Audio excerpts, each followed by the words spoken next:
So this week, there has been SATS going on in school for primary school pupils. Now, SATS are known as statutory assessment tests, and they're usually for year 6 pupils, just before they leave to go on to secondary school. Now, I remember when I was doing SATS at school. Now, one of the biggest problems I had at school was boring lessons. I absolutely hated some lessons because I just found them so incredibly boring. And when I finished my work, the teachers were always making me check it.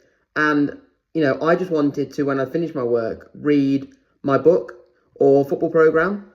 Now, when it came to the SATs, I wasn't actually worried about SATs and I didn't do any revision for them.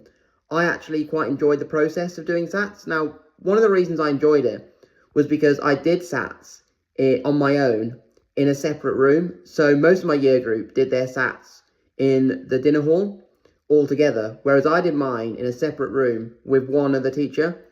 And because I used to finish my exams before the end of the time slot that I had, so quite early, I was allowed to read my books or football programs. And the week that I was doing SATs, I didn't have any boring lessons, as I called them. So I actually enjoyed the week of doing SATs. And although I enjoyed that week of SATs, there was one thing that did really worry me, because at the end of our SATs, we all went into the hall and we were all supposed to bring in a cuddly toy, and then we would throw it across the room to celebrate. And that was something that really worried me.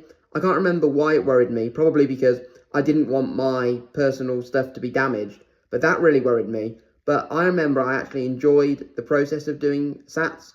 And even when I was in secondary school, when I was doing like my GCSE exams, I actually quite enjoyed the process of doing them because I just found them relaxing.